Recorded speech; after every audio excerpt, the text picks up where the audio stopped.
మా ఆవిడతో సెక్స్లో ఎప్పుడు పాల్గొన్నప్పటికీ ఆమె చక్కగా తృప్తి పొందుతుంది. మళ్ళీ మళ్ళీ కావాలని కోరుకుంటుంది. నాకు తక్కిన సమయాల కంటే తెల్లవారుజామున 4 గంటల నుండి 6 గంటల లోపు సెక్స్లో ఎక్కువ సామర్థ్యం ఉన్నట్లు అనిపిస్తుంది. ఆ సమయంలో అంగస్తంభనలు బలంగా ఉన్నట్లు అనిపిస్తాయి. తృప్తి కూడా ఎక్కువ అనిపిస్తుంది. ఇలా అనిపించడానికి కారణం ఏమిటి?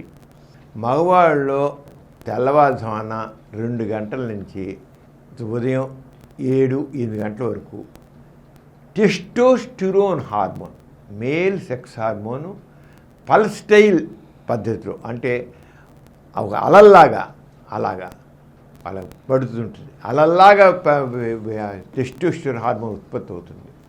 పంప్ చేస్తుంది. ఒకసారి ఇలా పంప్ చేస్తుంటుంది అన్నమాట. ఆ పంప్ చేయడం వల్ల ఎక్కువ ఉత్పత్తి ఉంది. ఎప్పుడు తెల్లవారుజామున 2 గంటల నుంచి ఉదయం 8 గంటల వరకు, మ్యాక్సిమం మాత్రం 2 గంటల నుంచి ఉదయం 5 గంటల వరకు ఉంటుంది. ఆ టైంలో అంగస్మలు బాగుంటాయి. అందుకనే పురుషునికి రాత్రి సమయంలో 2 గంటల నుంచి ఉదయం 4 గంటల దాకా, 4 గంటల 6 గంటల దాకా ఈ మధ్యకాలంలో కనీసం 3 గంటల సేపు అంగం స్తంభించుంటుంది. టోటల్గా 3 గంటలు. ఒక్కోసారి అంగం స్తంభించారంటే 20 మినిట్స్ అంగం స్తంభించి ఉంటుంది. కానీ నిద్రలో తెలియదు.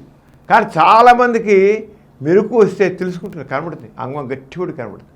అంటే మీరు లంగోటి పెట్టి బిగించి కట్టేస్తే ఆ దాంట్లో ఇదే బిగిసిపోవచ్చు, కానీ తప్పకుండా తెలుస్తుంది. అంచేత ఆ టైంలో మగవాడు సెక్స్ చేయాలి. అంటే రాత్రి, అందుకని రాత్రిపూట అలసిపోయి ఏదో సెక్స్ చేయాలనుకుని బాధపడ్డం కంటే తెల్లవారుజామున 5, 6, 7 అప్పుడు సెక్స్ చేస్తే మగవాడికి చక్కని తృప్తి కలుగుతుంది. అంచేత ఇప్పుడు ఆడవాళ్ళకి ఇప్పుడే ఒకటి, మగవాడికి మాత్రం మ్యాక్సిమం పొటెన్సీ తెల్లవారుజామున ఉంటుంది. అప్పుడు సెక్స్లో పాల్గొని కరెక్ట్ పద్ధతి.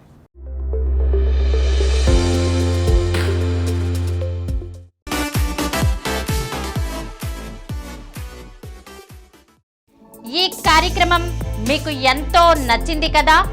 ఇటువంటి మరిన్ని వీడియోల కోసం అనతి కాలంలోనే 20 కోట్ల వ్యూస్ సాధించిన డాక్టర్ సమరం మల్టీ ఛానల్ నెట్వర్క్ సమర్పించు సమరం మీకోసం ఛానల్కు సబ్స్క్రైబ్ చేయండి, లైక్ చేయండి, మీ ఫ్రెండ్స్కి షేర్ చేయండి. అలాగే ప్రక్కనున్న గంట సింబల్ని ప్రెస్ చేయడం మర్చిపోకండి. Please download Samaram Multi-Channel app and watch your favorite channels from your mobile. App available on Google Play Store and subscribe to the channels.